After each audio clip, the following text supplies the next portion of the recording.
32.58 लाख भारत सरकार के कर्मचारियों में केवल 7 लाख ओबीसी हैं। जिस देश का राजा अपने आप को सर्टिफाइड ओबीसी कहता है, उसके केंद्र में 0 ओबीसी समाज से नेतृत्व है। क्या देश की जो भिन्न भिन्न जातियां वो एक्सपोज हो जाएंगी? किस बात का डर है केंद्र सरकार को? बार बार हर टर्म में, चाहे वो 2014 हो, 2019 हो, अब आने वाले समय में भी जिस तरह से ओबीसी का कार्ड खेलती है, उनका इन नीतियों से पर्दाफाश हो चुका है।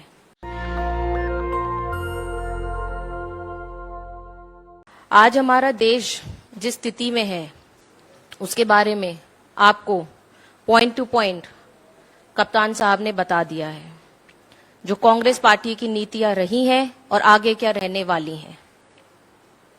80% आबादी हमारे देश की पिछड़े समाज से आती है, उसमें से हम एक हैं। एक ऐसी 80% आबादी जो पूर्ण रूप से सरकार बनाने के लिए सक्षम है। और आज जो केंद्र में बैठी सरकार बार बार हर टर्म में, चाहे वो 2014 हो, 2019 हो, अब आने वाले समय में भी जिस तरह से ओबीसी का कार्ड खेलती है, उनका इन नीतियों से पर्दाफाश हो चुका है।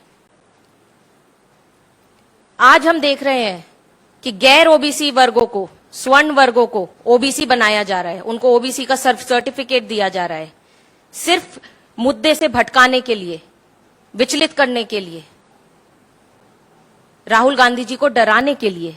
पर उनको क्या लगता है कि हमारे नेता डर जाएंगे? वो किस बात से परेशान है? अपनी नाकामियों से। उनकी नाकामियां जो नोटबंदी में हमने देखी, जीएसटी में हमने देखी, फार्म लॉज में हमने देखी, जितनी भी उनकी नाकामियां हैं, सीधा सीधा असर पिछड़ी जातियों पर पड़ा है। क्योंकि जो किसान है वो संपन्न नहीं होता है, वो हम जैसी पिछड़ी जातियों से ही होता है।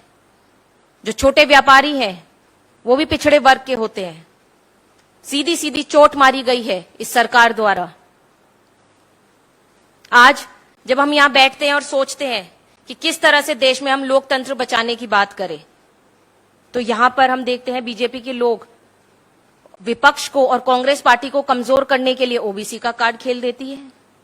क्या है ये ओबीसी का कार्ड? ये ओबीसी का कार्ड उसी तरह है जैसे कप्तान साहब ने भी बताया कि इनके पास एक वॉशिंग मशीन है जिसमें सब लोग धुल जाते हैं। उसी तरह इनके पास एक कार्ड है जो ये दिखाते हैं और किसी को भी रातों रात किसी भी बिरादरी का बना देते हैं। अगर इस देश के चोर पिछड़े समाज से आते हैं तो हम लोगों के लिए शर्म से डूब मर जाने वाली बात है। ये समाज ऐसा है जो जमीन पर काम करता है। ये समाज ऐसा है जो घर में अनाज पहुंचाता है, पालन पोषण करता है। आज आप यहां पर कहते हैं कि ओबीसी को बदनाम करने का काम राहुल गांधी जी ने किया है। क्या बदनाम किया है भाई? आप अजब बात करते हैं। उन्होंने सिर्फ यही कहा ना कि इस देश का पैसा कहां जा रहा है, सच्चाई की बात उन्होंने सदन में उठाने का काम किया। तो आप क्या उनकी सच्चाई को दबाने के लिए यहां पर फिर से पिछड़े वर्ग का सेंटिमेंट दिखाकर क्या चाहते हैं कि 2024 में आपको जीत मिल जाए? पर ऐसा नहीं होगा। हमारा समाज अब जागरूक है, वो समझ रहा है कि किस तरह से खेल खेला गया है उसके साथ। इस शासन में 2014 से आप देखिए, जब से बीजेपी की सरकार आई है केंद्र में, उन्होंने क्या ऐसा काम किया है जिससे पिछड़े समाज को फायदा मिला है? मेरे पास कुछ आंकड़े हैं जिसमें मैं बताना चाहूंगी कि 32.58 लाख भारत सरकार के कर्मचारियों में केवल 7 लाख ओबीसी हैं। केवल 7 लाख। और उसमें भी ताज्जुब की बात यह है कि 6.4 लाख समूह में आपने उनको भी नीचे और पिछड़ा कर दिया, सी वर्ग के समूह में डाल दिया। भारत सरकार में 89 केंद्र सचिव हैं, जिसमें से शून्य पिछड़े समाज से आते हैं। जिस देश का राजा अपने आप को सर्टिफाइड ओबीसी कहता है, उसके केंद्र में 0 ओबीसी समाज से नेतृत्व है। पिछले 5 वर्षों में कितने आईएएस, आईपीएस या आईएफएस रिक्रूट किए गए हैं? क्या है उनके आंकड़े? क्या ये सरकार सार्वजनिक करना चाहेगी?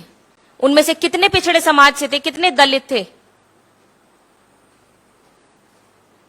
बीजेपी सरकार का हमेशा से ही दोहरा चरित्र रहा है, ड्यूअल पर्सनालिटी, चाहे वो जातिगत जनगणना में हो, चाहे वो किसी भी तरीके से विपक्ष की आवाज दबाने में हो।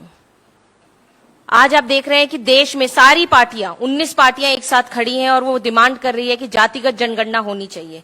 तो इस चीज से क्यों डर रही है सरकार? क्या डर है? क्या उनका कार्ड उनके हाथ से निकल जाएगा? क्या देश की जो भिन्न भिन्न जातियां हैं वो एक्सपोज हो जाएंगी? किस बात का डर है केंद्र सरकार को? कांग्रेस पार्टी ने हमेशा सच का साथ दिया है, सच्चाई से सवाल पूछने का काम किया है। हमारे पार्टी के प्रेसिडेंट एक दलित है, he is an untouchable Dalit. We are proud of our party. हमारे पार्टी के शासन में पूरे देश में 2 मुख्यमंत्री हैं जो पिछड़े समाज से आते हैं। बाकी जो 2 अन्य राज्य हैं जहां पे हमारी गठबंधन की सरकार है, वहां पे भी पिछड़े समाज के मुख्यमंत्री हैं। और आप यहां पर कहते हैं कि कांग्रेस पार्टी ने अपमान किया है पिछड़े समाज का। आपके शासन में कितने पिछड़े समाज के ऐसे मुख्यमंत्री हैं जो पिछड़े समाज को आगे बढ़ाने का काम कर रहे हैं? आप उसका हिसाब दीजिए। क्यों बार बार आपकी पार्टी ने यह काम किया है कि जब जब पिछड़ों की मांग उठाई गई, पिछड़ों के विकास की बात की गई है, आपने अपना सरकार से समर्थन वापस ले लिया है। पूरे देश में यात्रा निकाली गई थी कमल दल लेकर, किसके खिलाफ निकाली गई थी? पिछड़ों के खिलाफ निकाली गई थी। और आज आप पिछड़ों के हितैषी बन रहे हैं। हम सरकार से पूछना चाहते हैं, क्या सच बोलने की कीमत यही है कि आप हमारे समाज को भी बदनाम करें? राहुल गांधी जी को सदन से बाहर निकालकर आपको क्या लगता है कि वो सच बोलना छोड़ देंगे, आवाज उठानी छोड़ देंगे? हमारे नेता किसी से नहीं डरते हैं। इस सरकार के पास 5 कारण हैं। इस सरकार के पास 5 कारण थे कि उन्होंने क्यों इस तरह का ओबीसी कार्ड खेला और इस तरीके की जो राहुल गांधी जी को रातों रात सदन से बाहर निकालने का काम किया। उसके 5 कारण है, वो उनके फेलियर है। जीएसटी, चीनी घुसपैठ, जिस तरह से चाइना हमारे बॉर्डर में घुसे जा रहा है, कोई उसकी बात करता तो वो राहुल गांधी जी थी और हमारी पार्टी थी। अडानी घोटाला और भारत जोड़ो यात्रा की सक्सेस, और 3 काले कानून जो किसान के लिए बनाए गए थे। ये असली मुद्दे ये हैं, पर उसको भटकाने के लिए और भ्रमित करने के लिए यहां पर आज ओबीसी का कार्ड खेला जा रहा है और इसका हम खंडन करते हैं। बहुत बहुत धन्यवाद। नेशनल दस्तक की आपसे गुजारिश है कि अगर इसको बचाना चाहते हैं तो नेशनल दस्तक को सब्सक्राइब करने के लिए रेड कलर के सब्सक्राइब बटन को दबाएं, फिर बेल आइकन की घंटी दबाएं। नेशनल दस्तक को बचाने के लिए बहुत जरूरी है कि हर खबर को शेयर करें, लाइक करें, कमेंट जरूर करें।